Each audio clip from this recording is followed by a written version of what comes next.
সবাই মিলে বিদ্যার দেবী হিসেবে তাকে আমরা পশ্চিমবাংলায় গ্রহণ করতাম। বিদ্যার দেবী। আমি ধর্মীয় প্রথা নাই বা মানলাম, কিন্তু উৎসব হতো বিদ্যালয়ে বিদ্যালয়ে। আপনি বদলে দিলেন। আপনি বললেন যে না, সরস্বতী মানে কেবলমাত্র হিন্দুদের দেবী, কেবলমাত্র হিন্দুরাই এই পুজো করতে পারে। ফল কি হলো? মুর্শিদাবাদ জেলায় উলবেড়িয়ায় বিদ্যালয়গুলোতে, যেখানে মুসলিম ছাত্রছাত্রী বেশি, সেখানে মাস্টারমশাইদের গিয়ে বলা হলো সরস্বতী পুজো বন্ধ করুন। এগুলো আগে ছিল না বাংলাতে।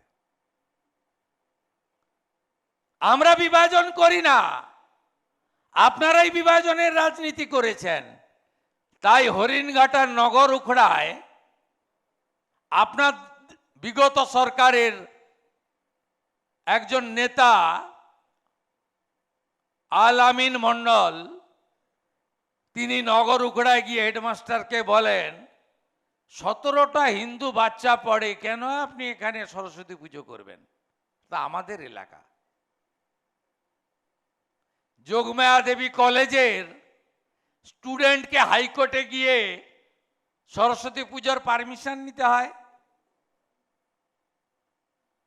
বিশ্বকর্মা পুজো তো নিশ্চয়ই পুষ্পাঞ্জলি, মাথায় চন্দন লাগিয়ে হিন্দু শাস্ত্র মতেই মন্ত্র উচ্চারণ করে করে। কিন্তু পশ্চিমবাংলায় বিশ্বকর্মা পুজো ছিল সৃষ্টির দেবতা, কর্মের দেবতা। পুজোতে হয়তো অন্য ধর্মের লোকেরা অংশ নিতেন না, ভোগ খাওয়া থেকে আনন্দ উৎসব, সব কিছুতে সবাই, শ্রমিকরা, কর্মচারীরা, কারিগররা সবাই যুক্ত হতো। আপনি বললেন না, গোটা দেশ বিশ্বকর্মা চালু করেছে, আমি এখানে চালু করতে দেব না। এখন আমরা বিশ্বকর্মা চালু করেছি। সবাইকে চাকরি দিতে পারবেন? সরকারি চাকরি কোন সরকারি পারে না। তাহলে কর্মসংস্থানের বিকল্প রাস্তা আপনাকে দেখতে হবে। বিকল্প রাস্তা কিভাবে হতে পারে? পুঁজি নেই, শিল্পপতি হবে না। ব্যবসা করতে চায়, 30, 40, 50 হাজার টাকা বেতনে সন্তুষ্ট নয়, অনেক বড় স্বপ্ন দেখে যে মাসে 10 লাখ টাকা রোজগার করব ব্যবসা করে। এমনও তো লক্ষ লক্ষ যুবক যুবতী রয়েছে, পড়াশোনা করা, চাকরি করব না, লিমিটেড বেতন দেবে। গ্রুপ ডি হলে 30,000, ক্লার্ক হলে শুরুতে 50,000, প্রাইমারি টিচার হলে শুরুতে 40,000, তাও নেই মনে, আরো কম পায়। হাই স্কুলে হলে 70,000, WBCS হলে শুরুতে 1 লাখ। এর থেকে বেশি বেতন পাওয়া যায় না। আপনি ব্যবসা করার জন্য প্রধানমন্ত্রী মুদ্রা যোজনা আটকে রাখবেন? নো, যাব না। প্রধানমন্ত্রীর নাম কেন লেখা? পিএমইজিপি করব না, সাবসিডি লোন। ব্যাংকার্সরা বসে আছে, সব ব্যাংকার্সরা, প্রাইভেট ব্যাংক এবং ন্যাশনালাইজ ব্যাংক অল আর রেডি, যে আমরা লোন দিতে চাই, নিতে তো কেউ আসছে না। এই নেগেটিভিটি থেকে বেরিয়ে আসতে হবে।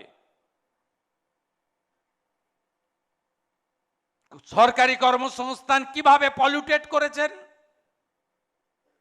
School service commission, primary school board, তার রিক্রুটমেন্ট অথরিটির নাম কি? Manik Bhattacharya. Who is he? He is elected MLA from Palasipada, Nodia. He is classmate of the ex-chief minister. উনি রিক্রুটমেন্ট করবেন প্রাথমিক শিক্ষকদের। আগে জেলায় জেলায় হতো, কেন্দ্রীয় ভাবে হবে, সেন্ট্রালি হবে, এক জায়গায় হবে। ডাক্তারদের হেলথ রিক্রুটমেন্ট কমিটি, তার মেম্বারকে রানাঘাটের ex MP Tapas Mondal, He belongs to Trinamool Congress, party leader, Public Service Commission, autonomous body, name of the member, Mriganko Mahato. Who is he? He was the MP from Purulia, TMC. তা polluted হবে না,